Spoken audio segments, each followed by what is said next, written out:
கடகராசிக்கார அன்பர்கள் அனைவருக்கும் எனது அன்பு கலந்த வணக்கங்கள். நான் உங்கள் அஸ்ட்ரோ சின்னதுரை புலிமிசைபுத்தூர் பெரம்பலூர் மாவட்டம். கடகராசி ஆணி மாத பலன் 2025 நிகழும் மங்களகரமான விசுவாச வருடம் தமிழ் மாதங்களில் 3வது மாதம் ஆணி மாதம். கடகராசிக்காரர்களுக்கு எப்படிப்பட்ட கிரக நிலைகள் இருக்கிறது, அதனால் என்ன பலன்கள் ஏற்படும், இந்த மாதம் செய்யக்கூடிய வழிபாடுகள் என்ன, பரிகாரங்கள் என்ன, இந்த மாதம் எந்தெந்த விஷயங்களில் கவனமாக இருக்க வேண்டும், எந்த விஷயங்களை துணிந்து செய்யலாம் என்பதை பற்றி இந்த காணொலியிலே பார்ப்போம். இது போன்ற தொடர்ந்து தமிழ் மாத ராசி பலன்களை தெரிந்து கொள்ளவும், ஜோதிட தகவல்களை தெரிந்து கொள்ளவும் நமது சேனல் அஸ்ட்ரோ சின்னதுரை சப்ஸ்கிரைப் செய்து கொள்ளுங்க, லைக் பண்ணுங்க, நண்பர்களுக்கு ஷேர் பண்ணுங்க. அதாவது சூரியன் மிதுன ராசியில சஞ்சரிக்கக்கூடிய காலம்தான் இந்த ஆணி மாசம். இந்த ஆணி மாசத்தோட உத்தராயண காலம் முடிவடைகிறது. அதாவது உத்தராயணம் தட்சிணாயணம்னு 12 மாசத்தை பிரிப்பாங்க இல்லையா. தை மாசத்துல இருந்து இந்த ஆணி மாசம் வரை உள்ள காலம் தேவர்களுடைய பகல் பொழுது காலம், உத்தராயண காலம் இந்த ஆணி மாசத்தோட முடிவடைகிறது. அடுத்தது பார்த்தீங்கன்னா ஆடி மாசம் தட்சிணாயணம் ஆரம்பம். அப்ப இந்த ஆணி மாசங்கிறது உபய மாசமா இருக்கிறதுனால வீடு சம்பந்தமான எந்த வேலையும் செய்யக்கூடாது. கிரக பிரவேசம், கிரக ஆரம்பம், வாசல் கால் வைக்கிறது, இந்த மாதிரியான வீடு சம்பந்தமா இந்த வேலைகளை இந்த மாசம் செய்யக்கூடாது. இந்த மாசம் ஆணி மாசம் தலைச்சனுக்கும் திருமணம் செய்யக்கூடாது. அதாவது மூத்த புத்திரிக்கும் மூத்த புத்திரனுக்கும் திருமணம் செய்யக்கூடாது. இந்த ஆணி மாசத்துல ஆணி மாசம் திருமண முகூர்த்த நாள் இருக்கு இல்லையா, அதுல வந்து அதாவது 2 பேருமே, ஆணும் சரி பெண்ணும் சரி, ரெண்டு பேருமே வீட்டுக்கு மூத்தவங்களா இருந்தா இந்த ஆணி மாசம் திருமணம் செய்யக்கூடாது. அதுதான் இந்த ஆணி மாசத்தோட சிறப்பு. அடுத்ததா பாத்தீங்கன்னா இந்த ஆணி மாசம் 17ஆம் தேதி ஆணி திருமஞ்சனம், நடராஜர் அபிஷேகம். அன்றைய தினம் நடராஜர் அபிஷேகத்தை பார்க்கும் பொழுது நம்மளுடைய தொழில் லாபம், வெற்றி, அனைத்தும் சௌபாக்கியங்களும் கிடைக்கும். அதே போல ஆணி 20ஆம் தேதி சக்கரத்தாழ்வார் ஜெயந்தி. சக்கரத்தாழ்வாருக்கு அன்றைய தினம் அபிஷேகம் செய்வதும் சுதர்சன ஹோமம் செய்வதற்கும் சிறப்பான நாள். ஆணி 26ஆம் தேதி குரு பூர்ணிமா.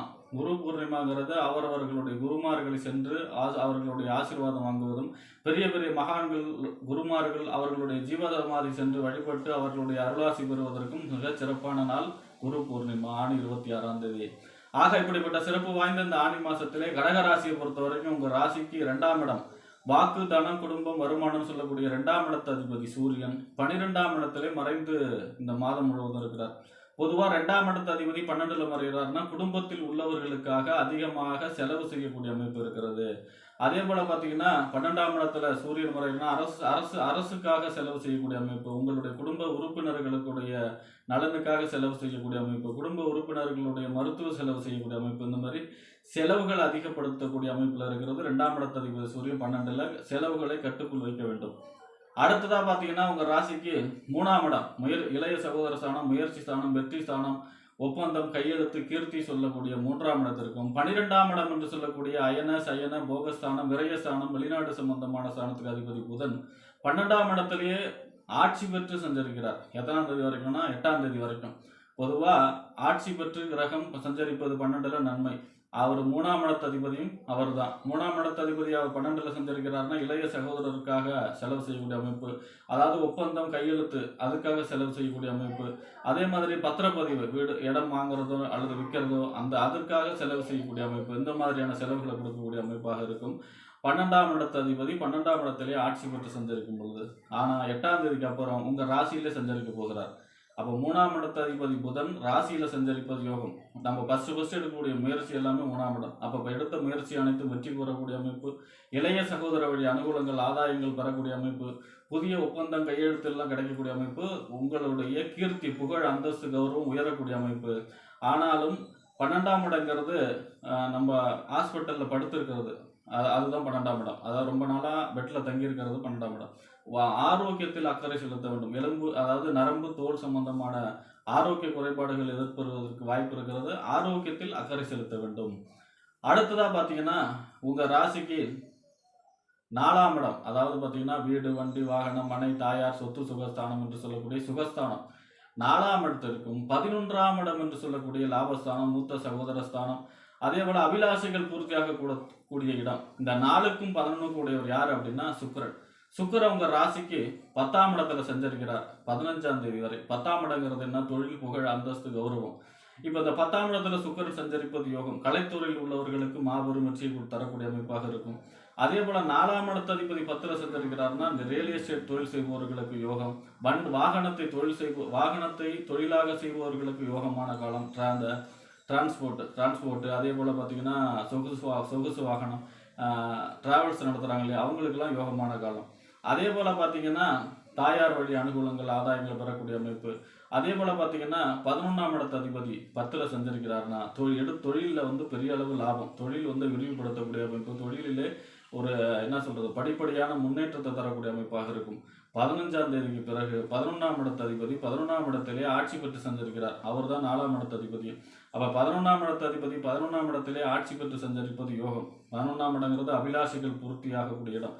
நீண்ட நாளாக எண்ணி இருந்த காரியங்கள் எல்லாம் அந்த சுக்கிரன் 15ஆம் தேதிக்கு அப்புறம் 11ஆம் இடத்துல சஞ்சரிப்பது உங்களுடைய நீண்ட நாள் கோரிக்கைகள், நீண்ட நாள் நடக்கணும்னு நினைச்சிருந்த காரியங்கள் அனைத்தும் படபடான நடக்கக்கூடிய அமைப்பாக இருக்கும். 15ஆம் தேதிக்கு பிறகு சுக்கிரன் 11ஆம் இடத்தில் ஆட்சி பெறும் பொழுது வாழ்க்கை துணை வழி அனுகூலங்கள் ஆதாயங்கள் பெறக்கூடிய அமைப்பு. கலைத்துறையில் உள்ளவர்களுக்கு மாபெரும் வெற்றி 11ஆம் இடத்துல சுக்கிரன் ஆட்சி பெற்று சஞ்சரிக்கும் பொழுது. அதே போல பார்த்தீங்கன்னா சுக்கிரன் 11ல ஆட்சி பெற்று சஞ்சரிக்கும் பொழுது பொருளாதார சம்பந்தமான எதிர்பாராத தனலாபம், எதிர்பாராத அதிர்ஷ்டம் பெறக்கூடிய அமைப்பும் மிகச் சிறப்பாக இருக்கிறது.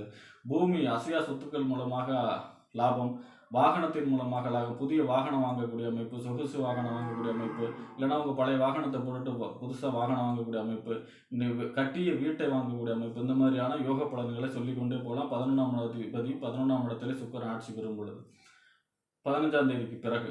அடுத்ததா பார்த்தீங்கன்னா உங்கள் ராசிக்கு 5க்கும் 10க்கும் உடையவர். 5ஆம் இடங்கிறதுனா புத்திரஸ்தானம், புத்தி, சிந்தனை, செயல்திறன், பதவி, விளையாட்டு இதெல்லாம் சொல்லக்கூடிய இடம்.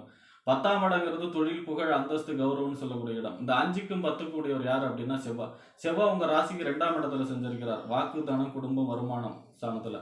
பொதுவாக கடகராசியை பொறுத்த வரைக்கும் செவ்வாய் யோகாதிபதி. 2ஆம் இடத்துல சஞ்சரிப்பது யோகம். கேதுவோட சேர்ந்து சஞ்சரிக்கிறார், கொஞ்சம் தடை ஏற்படும். அப்போ 5ஆம் இடத்து அதிபதி 2ல சஞ்சரிக்கிறார்னா பூர்வீக சம்பந்தமான அனுகூலங்கள், பதவி அல்லது பொறுப்பு எங்கே இருக்கீங்களோ அது சம்பந்தமான பதவி உயர்வு அல்லது திடீர்னு ஒரு பொறுப்புக்கு வந்து சேரக்கூடிய அமைப்பு.